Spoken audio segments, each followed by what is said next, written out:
Late afternoon at the edge of the private reserve, the dust along the outer fence hangs still in the heat.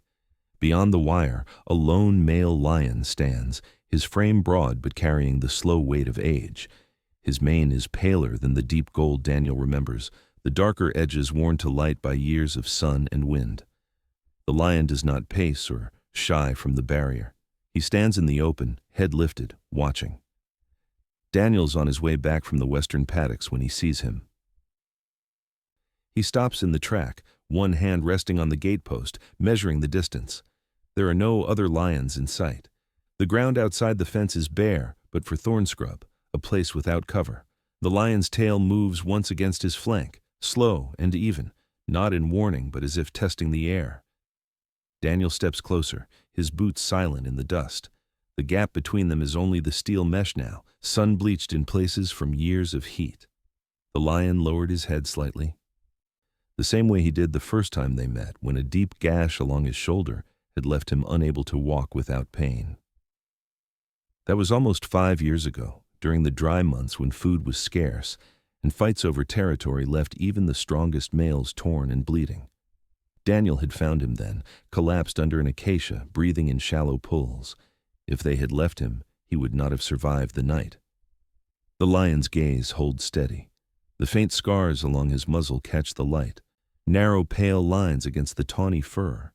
His body is strong now, but there is something in the stillness of his stance that makes Daniel certain this visit is not chance. The wind shifts, carrying the scent of the reserve's grasslands. The lion does not follow it. He stays fixed on the man at the fence. Daniel crouches slowly, resting his forearms on his knees. "Easy, boy," he says, the words quiet, meant only for the short space between them. The lion's ears turn forward. For a moment, neither moves. The only sound is the dry rustle of leaves in the thorn trees beyond. Years in the wild leave little room for unnecessary closeness between predator and man. But there's no mistaking the way this lion stands, neither in defense nor in search of prey. Daniel notes the even rise and fall of his ribs, the unhurried blink that breaks the fixed gaze. Yet the risk is always present. If startled, the lion could turn and vanish into the outer scrub in seconds, gone before the dust of his passing settles. Daniel glances toward the service gate further down the fence line. It is locked, as it always is during the day. If he unlocks it, the choice will be the lion's. The thought hangs there between them. He knows the animal is capable of crossing wide distances in search of food, water, or safety. He also knows that a return like this, after years away, comes with its own reason, even if it remains unspoken in the language of the wild. The light begins to lower, sharpening the shadows on the ground. The lion shifts his weight, one paw forward, then still again. His eyes have not left Daniel's face. The moment holds, balanced in the quiet space where decision waits. Daniel stands, the keys to the gate resting in his hand. The heat presses close around them. If the lion leaves now, it will be another story that ends at the fence line. If he stays, the old path between them might open again. The mesh glints faintly in the lowering sun as Daniel turns toward the gate.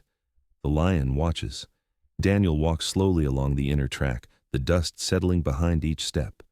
The lion remains where he is, just inside the strip of open ground beyond the fence.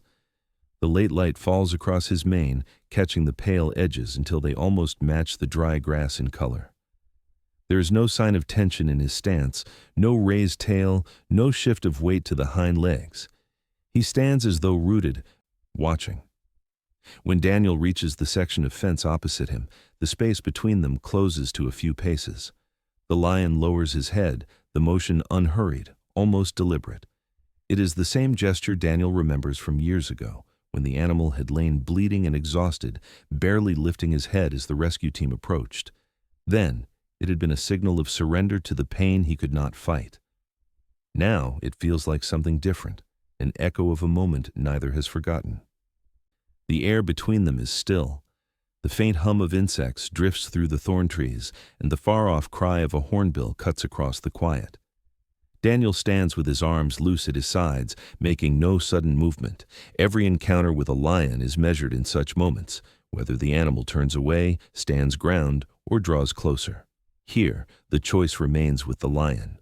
Years apart have not erased the small signs Daniel knows to read, the flick of an ear toward him instead of away, the steady breathing, the lack of a paw shifting to retreat.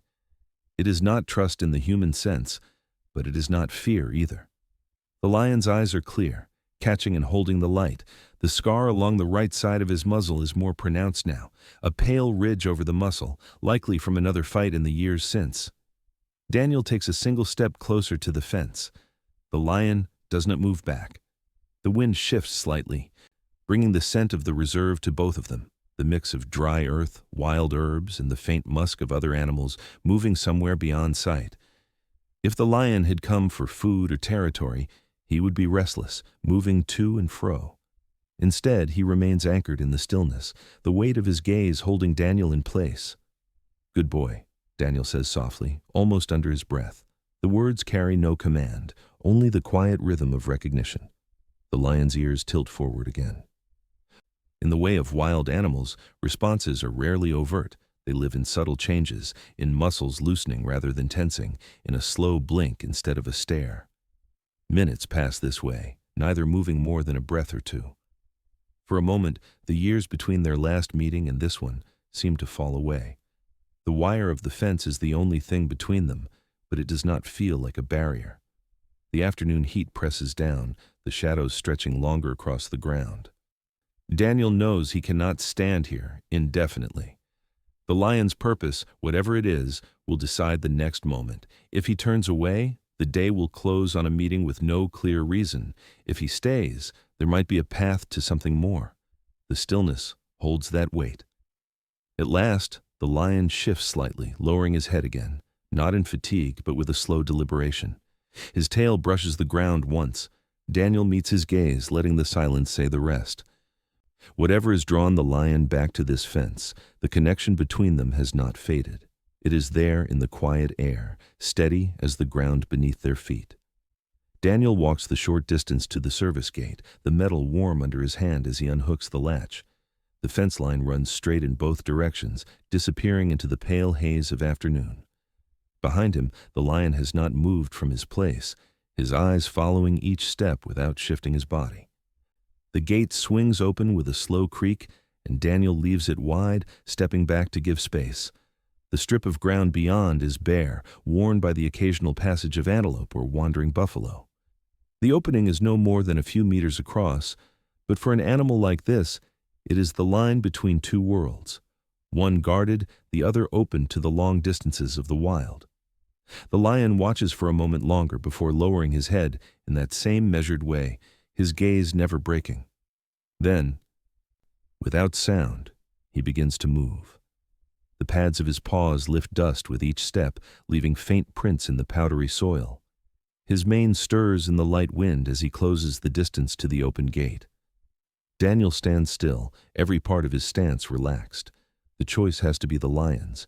Any movement now could tip the moment into retreat. The animal passes through the gap, his shoulders brushing the air where the gatepost casts its thin shadow. He does not pause until both front paws rest inside the reserve's edge. Once through, the lion stops. He stands just inside the boundary, body angled toward the open track, but eyes still fixed on Daniel. The air is heavy with the scent of grass and warm earth, the smells of a place he once knew. For a long moment, neither moves closer. Daniel takes in the signs, steady breathing, tail low, ears forward. There's no sign of hunger's urgency, no injury in his step. This is not the return of an animal in need of rescue. It feels instead like the reclaiming of a place once held in memory. The risk is unchanged. Even here, inside the reserve, the lion's strength is absolute. If startled, he could cross the open ground and be gone before Daniel could follow. Yet there is no sign of departure in his stance. The weight of his body seems settled, the decision to enter made without hesitation. Daniel shifts his gaze briefly to the inner track, then back to the lion. "You're home if you want it," he says quietly. The words are low, without demand. The lion blinks slowly, a movement as deliberate as every step he has taken. The wind drops and the quiet feels thick. Somewhere far off, the call of a distant animal carries. But here at the boundary, the only sound is the faint rasp of the lion's breath. His muscles loosen slightly, the faintest sign that the stillness may give way to movement again. Daniel does not reach for the gate. It remains open behind the lion. The path back to the outer lands is clear as the one ahead. The choice to come closer will be his alone, and for now, standing just inside the line seems enough. The late light settles over both of them, the thin shadow of the fence stretching long into the grass. The lion moves first, a slow step forward onto the packed dirt of the inner track. Daniel falls in beside him, keeping a respectful distance, his pace matching the measured rhythm of the animal's stride. The air between them carries no rush, only the steady presence of two bodies moving in the same direction. The track curves gently toward the holding paddock, a place set apart from the main reserve. Years ago, it had been where the lion's wounds were cleaned and dressed, where days of quiet healing replaced the endless distances of the wild.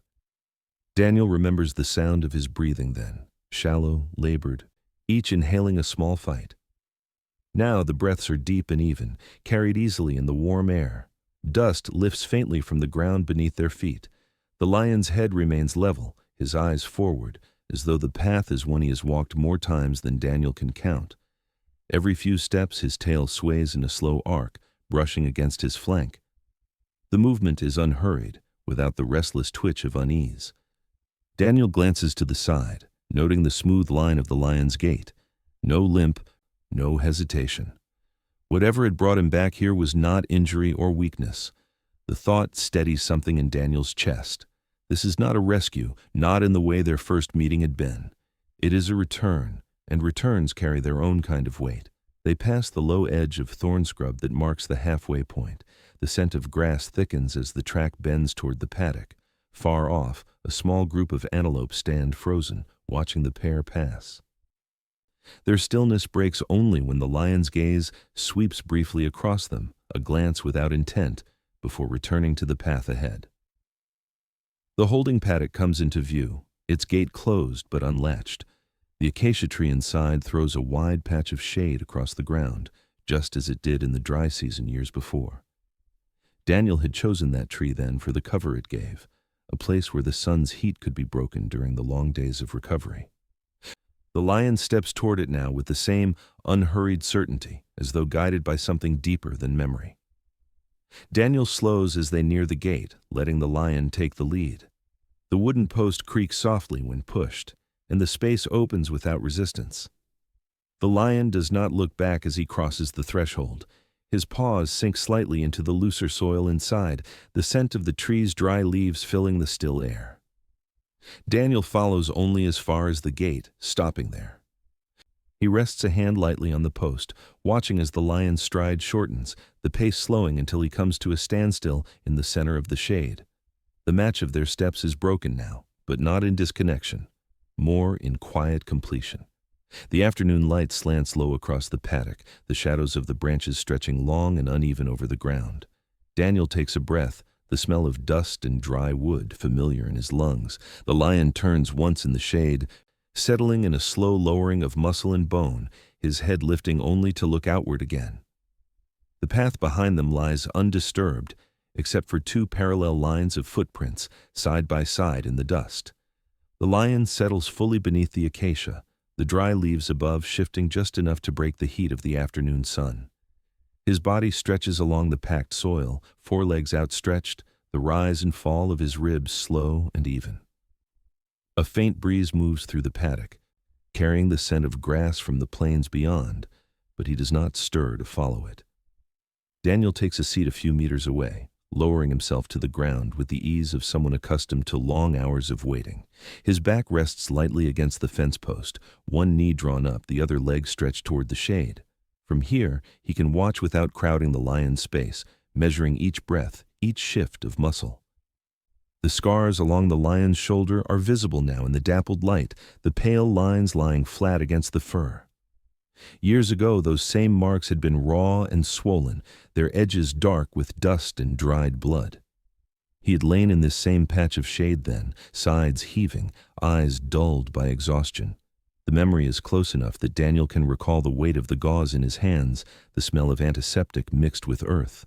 Now, The eyes are half closed, not from weakness, but from the calm of rest.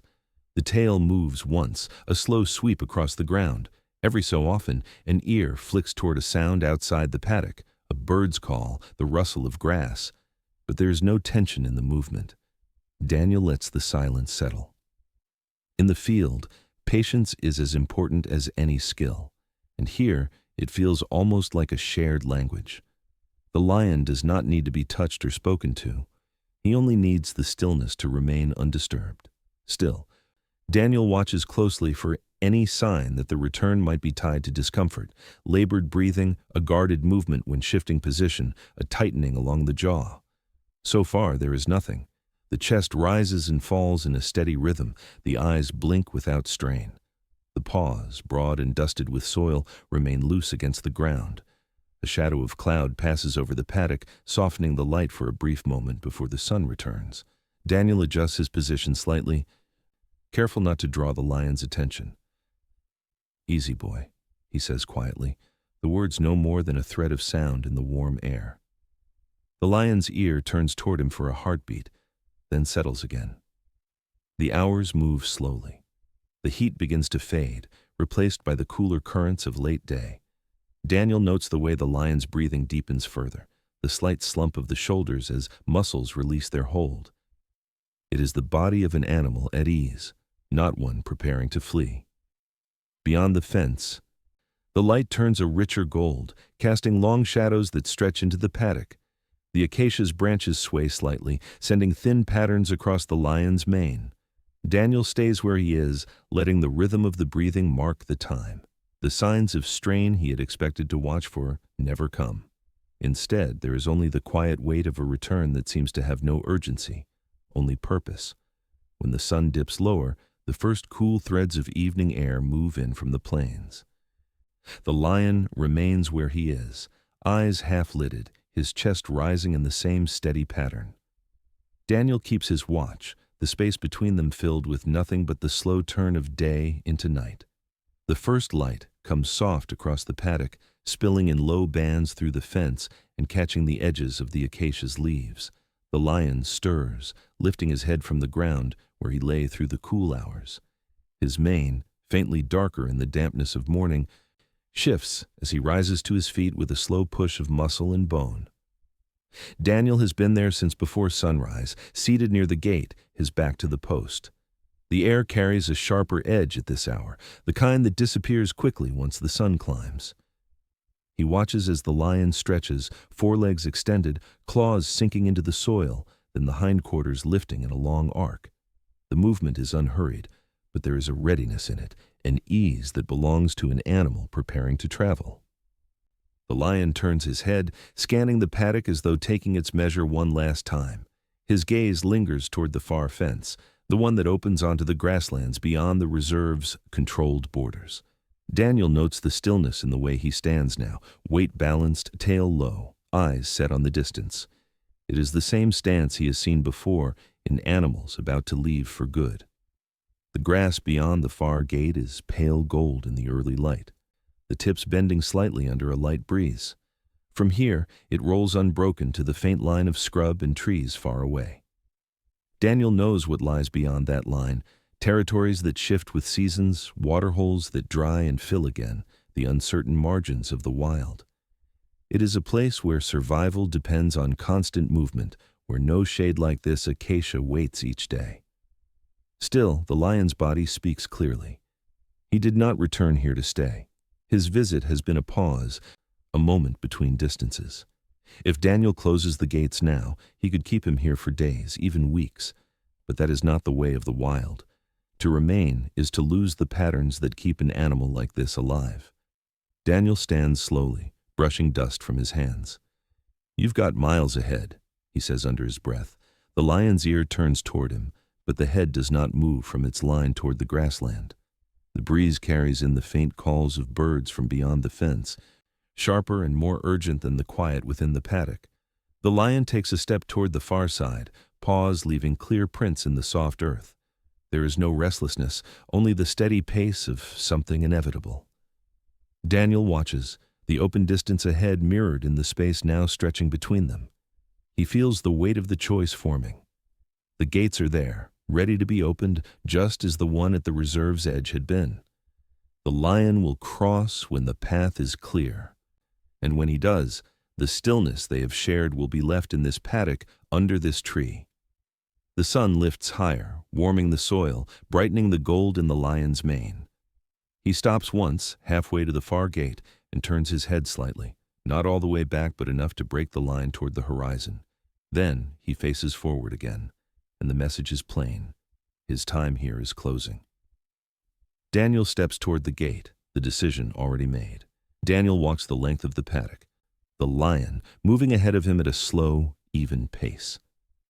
The ground is cool underfoot, the soil still holding the night's damp.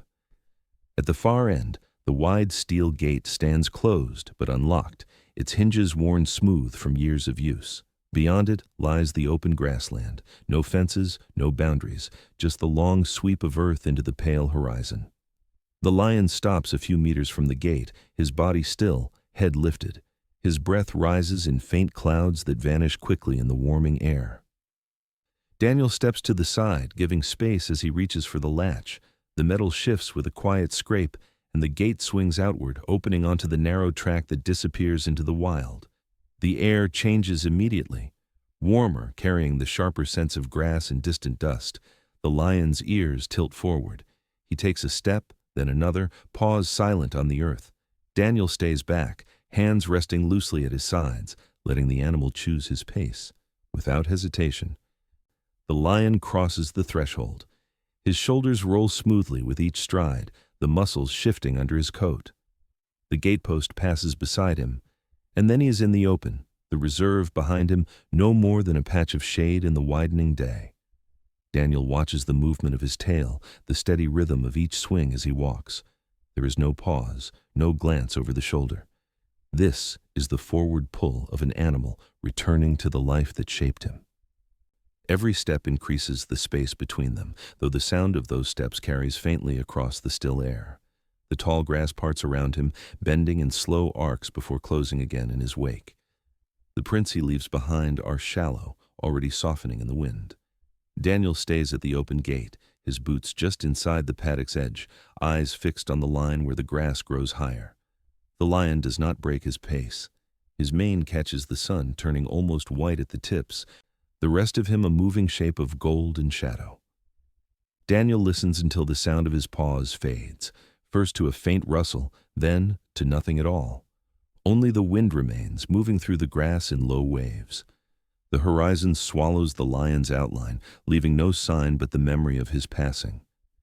Daniel lets the gate remain open, the path between here and there unbroken. The shade of the acacia is far behind now, and ahead lies the open world, carrying him deeper with every step. The paddock was empty when Daniel returned, the wide patch of shade beneath the acacia lying unbroken across the soil. The air still carried the faint scent of the lion, though it was already thinning, pulled away by the wind drifting in from the grasslands beyond the far fence. The impressions in the dust where he had rested were shallow and uneven, the outline of his body breaking apart grain by grain. Daniel paused just inside the gate, standing still as his eyes adjusted to the stillness. Without the slow rise and fall of the lion's breathing, the space felt wider, the silence sharper. Only the quiet rustle of the acacia's upper branches disturbed the air. A few leaves shifted loose and spun slowly downward, settling onto the ground where the lion's paws had been hours earlier. He crossed the paddock with an unhurried step, the crunch of dry soil beneath his boots sounding loud against the hush. The light had changed since morning. It was warmer now, pulling the faint scent of dust and old bark into the air. When he reached the acacia, Daniel stopped in the very place where the lion had lain. He lowered himself into a crouch and set one palm lightly against the ground. The soil was cool in the deeper shade, but just beyond the edges, the heat of the sun had already begun to harden it. From here, the view toward the far gate was clear. The line of open ground stretched out like a memory, marked only by faint tracks. 2 lines from yesterday, one belonging to him, the other to the lion. Beyond that, the tall grass swayed in the same steady rhythm it always had, hiding the path the animal had taken once he stepped outside. There was no sound of movement now, no sign of him at all, just the endless distances the wild kept for itself. Daniel let his eyes follow that path until it disappeared into the pale shimmer at the horizon. He thought of the way the lion had walked through the gate without pausing, his stride unbroken, his head never turning back. It was the way of animals built for open spaces, to keep moving forward, to answer the pull of distance rather than the comfort of shelter. The paddock had been a pause, nothing more, a place to rest in a way he could not in the territories beyond, but never meant to hold him. The wind shifted, bringing with it a cooler thread from somewhere far off. It stirred the low branches overhead, and for a moment the shadow beneath the acacia broke into moving fragments, drifting over Daniel's hands and boots. He stayed there a while longer, letting the quiet settle, the memory of the lion's presence still heavy in the air, even as the traces of it faded. When at last he stood, the dust clung faintly to the knees of his trousers. He brushed it away and took a step back, looking once more at the place where the lion had lain. In his years on the reserve, he'd seen animals return in need, thin, limping, marked by wounds that needed tending. This had been different. The lion had come whole, stayed by choice, and left without hesitation. That choice gave the meeting its weight. He turned toward the gate that led back to the main track. The ground between here and there still showed the faint marks of their shared path from the day before. 2 lines, side by side, the spaces between them even and calm. Already, wind and time were softening the edges. Within days, perhaps hours, they would be gone entirely. At the gate, Daniel rested his hand on the post and glanced back. The acacia stood as it always had, its trunk dark against the bright earth, its canopy shifting gently under the midday sun. To anyone passing, it was just another tree in another paddock. No one would know what had happened here unless they had seen it for themselves.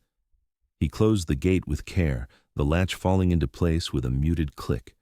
The sound felt final, though the space itself remained unchanged. As he stepped onto the track, the warmth of the day settled around him, heavy and steady, much like the memory he carried now. The lion was gone, moving deeper into the wild with every hour, but the moment of his return and the quiet choice of his departure would stay.